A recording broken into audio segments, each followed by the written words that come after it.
What's up, guys? It's your money buddy, Joe. And I got a question for you. Who wants to become a millionaire?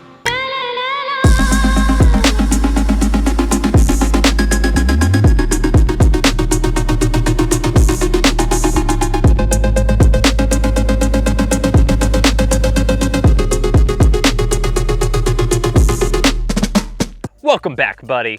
Guys, I got terrible news.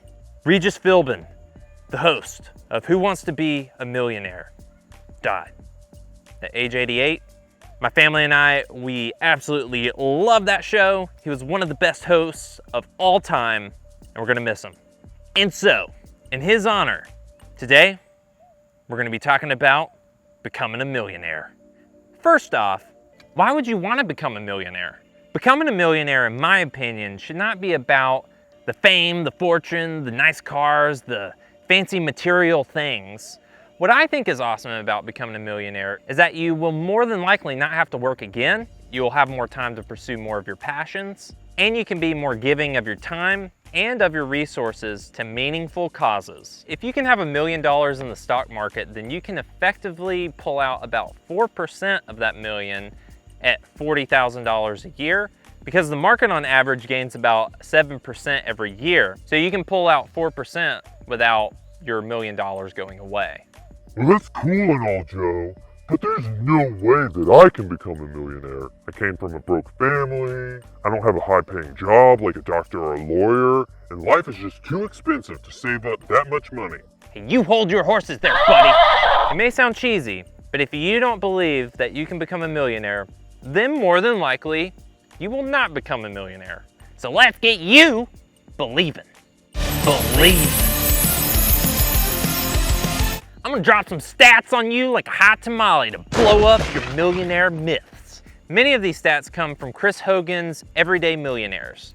Chris Hogan and his team did one of the largest studies of millionaires and came up with a ton of statistics about them. They studied more than 10,000 American millionaires. In Chris's book, it says that non-millionaires, most of us, believe that millionaires didn't earn their money, they took heavy risks with their money, and they have a leg up with premium education and careers. In Chris's findings, they found that most millionaires are first-generation rich. Less than a quarter of them received an inheritance at all. And of those that did receive an inheritance, only about 16% received $100,000.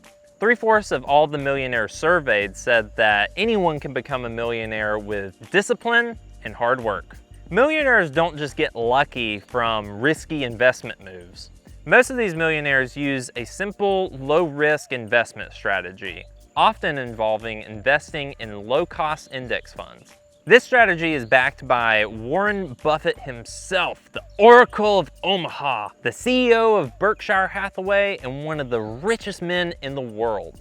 He suggests for most people wanting to build wealth that low-cost index funds is the way to go. And we will hop on that in a second. Most millionaires took the long game to get to their wealth level. Only 5% of the millionaires in Chris Hogan's study said that they reached 1 million in less than a decade. And nearly half of them didn't even reach 1 million by 50 years of age. Most millionaires saved and invested for an average of 28 years. And most of the millionaires in Chris Hogan's study didn't have a prestigious education either. More than half graduated from public school, and less than 10% did not graduate from college.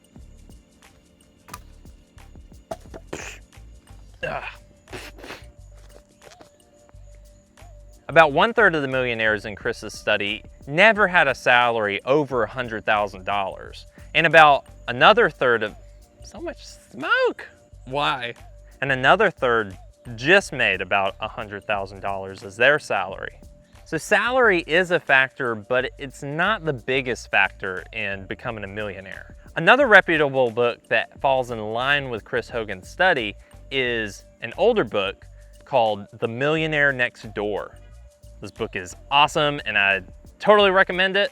This book did one of the largest millionaire studies at its time, and its findings fall in line with Chris's study very closely. And it also found that the majority of these millionaires lived well below their means. They're not buying the fanciest things in life, and they save extremely well. Going back to Warren Buffett, which at the time of this video has a net worth of about $72.8 billion. Even with all that net worth, he still lives in the same home that he bought back in 1958 for $31,500, and he drives a very modest car. In our society today, one of the biggest reasons why there are not as many wealthy people is that people spend more than they make and they don't save enough. Over 50% of Americans don't save more than 10% of their income. So let's crunch some numbers. So the median salary in the US is $61,937 a year. For simplicity's sake, let's just round that up to $62,000. So after taxes, and this can vary depending on where you live, but I came up with you being left with about $47,500. All right, let's assume you have nothing saved up, like most Americans, and you want to reach $1 million. How long would it take for you to save 10% of your income a year and become a millionaire? Well, after doing some figuring, it would take you 210.5 years.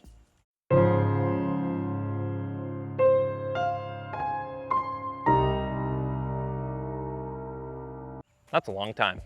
But Joe, I'm not putting that money in my mattress. It's gaining interest in my bank account. Well, most banks out there have really terrible interest rates. But some of the best interest rates that you can find out there in a bank come from online savings accounts. And on average, some of the best rates that I can find are about 1% these days. All right, well, let's take that 1% and let's assume that you save up your money in that bank account. How long then would it take you to reach $1 million by saving 10% of your income?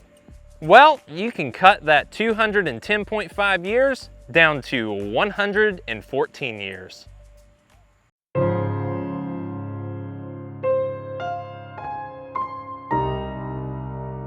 Still in the grave. That's why it's important to do two things. Up that savings rate and put your money in a better place so it can go to work for you.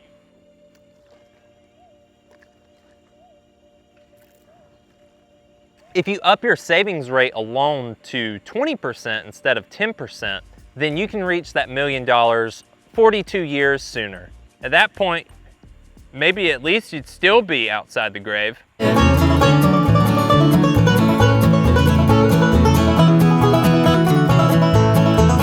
But the biggest variable is where we put our money. For most people out there, in my opinion, the best place to put your money for it to work for you is the stock market.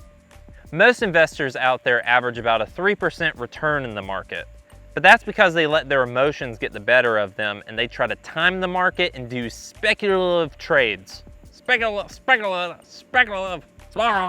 But you're smarter than them, and I'm gonna tell you a secret. Time in the market is better than timing the market.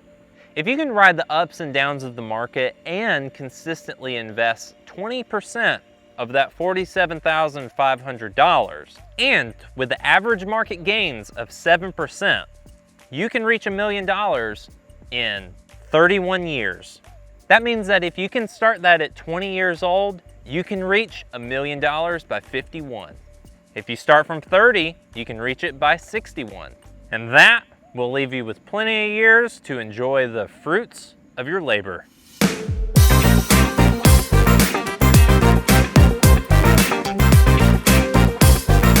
If you live that long. And the earlier you start investing, the less that you have to give to reach $1 million by the retirement age. If you invest just $10 a day starting at 20 years old, you could reach $1 million right before the age of 65. But before you even start investing, you need to get rid of that high interest debt that you have. If you have any high interest credit card debt especially, you need to get rid of that before you even think about investing, because you are highly unlikely to get a return of over 15% to 20% in the market. It's critical to get rid of your high interest debts above 5% interest. That includes that credit card debt you might have. And after that, then I would make sure you get your emergency fund up and running. Try to save at least 3 to 6 months of your income if you can. And then you're ready to invest. So Joe, why do I invest in the market? Disclaimer! Guys, I am not a financial advisor. I'm just some guy on YouTube, and why the heck should you even listen to me? Do your own research. Everyone's situation is different. Consult a real licensed financial advisor, because I don't even know your situation. But with that out of the way, let's get investing. Going back to Warren Buffett's advice, Buffins. I need to put Buffins. I need to put Warren Buffett's face on a muffin. Now we should make some for another video. Buffin muffins. Going back to Warren Buffett's advice, most people should invest in low-cost index funds. I agree with Mr. Buffett, and most people in the FIRE community, financial independence, retire early, FIRE! They would agree as well. So index funds, or kind of in the same ballpark, ETFs, or exchange traded funds, are kind of like a basket of stocks. ETFs trade throughout the day on the market, but index funds, they trade once at the end of the market close. The reason why index funds and ETFs are awesome is that it helps you diversify your portfolio. Instead of holding on to just one stock to where anything could go wrong with the company and just tank, you're holding on to a ton of different stocks within one fund. So that way, if one stock tanks and the others are fine, then it's not gonna hurt your portfolio as bad. So first, if you don't have a brokerage account already, what you doing with your life? Go ahead and sign up for a brokerage account. I have some links in the description to Webull and Robinhood where you can sign up and make a brokerage account there. Bug! I personally use Fidelity myself, but I also use Robinhood and Webull. With Robinhood though, you can't open a retirement account on that platform yet. But on Webull or Fidelity, you can open up a retirement account on there. For your first account type, I recommend getting some sort of retirement account like an IRA, whether it's a traditional or a Roth, so that you can take advantage of those sweet, sweet tax savings when you reach retirement age. You could also open up a regular taxable account too, but whenever you pull out your gains, you will be taxed on them. Next, you're gonna wanna pick your index fund or ETF. My favorite low-cost ETFs track the S&P 500. The S&P 500 tracks the top 500 US companies, and it's often the benchmark used to track the US stock market. It tracks companies like Apple, Amazon, Facebook, Johnson & Johnson, Berkshire Hathaway, Google, you get the point. And using the S&P 500, this is where we get the 7% on average growth per year in the US stock market. Investors try to beat the S&P 500, but less than 20% can even beat it. So here are my top S&P 500 index funds and ETFs. Number 1 is the Vanguard S&P 500 ETF VOO.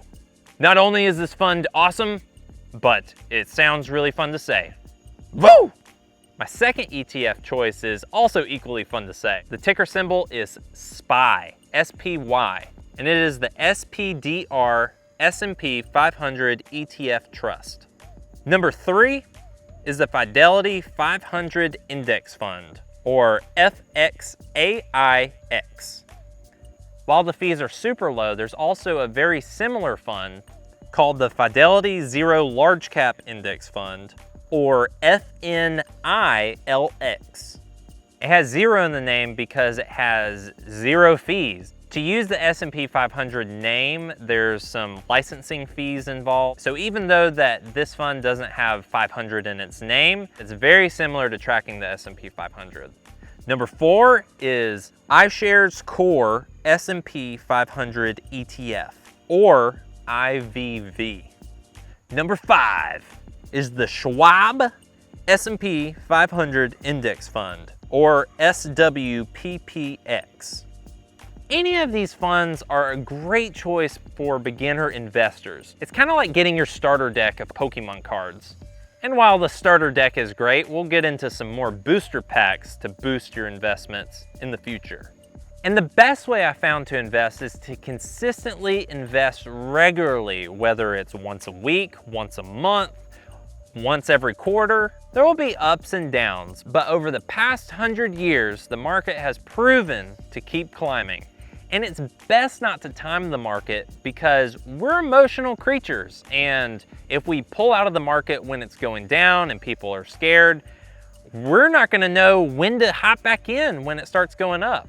It's hard for anyone to predict what the market's gonna do. No one out there can do it consistently.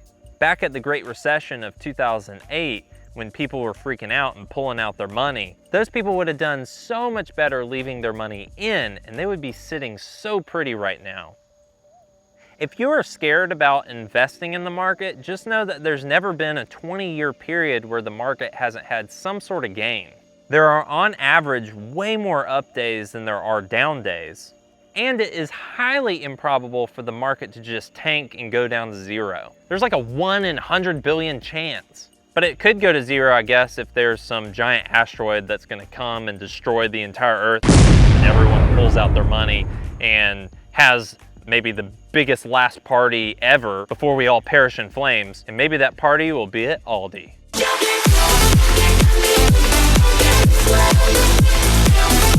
So for the most passive way to build wealth, I recommend investing in the market. But if you can have some combo investments like real estate, starting your own business, having side hustles, then you can definitely hit that $1 million a whole lot faster. So for now, I'll leave you with these tips for investing in the market, but in the future, we'll definitely dive into other types of investments. These tips are not just random advice. It's from a lot of research, scouring the internet, listening to podcasts, diving into financial books from reputable people, and I'm putting it into practice myself. From over 5 years of investing, I've definitely seen the fruits of this advice. This advice is no joke. And for me, I've tried to implement an even higher savings rate than 20%. And hopefully, that can help me reach $1 million well before 65. But we'll talk about that more in future videos. So do you believe that you can become a millionaire now? I hope you found some encouragement in this video, and I hope you learned some things. And if you did, don't forget to destroy that like button. It's all I ask. I beg you. It's the least you can do. And if you want to see more content like this in the future, don't forget to smash that subscribe button and bell icon so that you can be notified of future videos. Don't forget to get your free stocks with Robinhood and Webull, and I will see you later, buddy.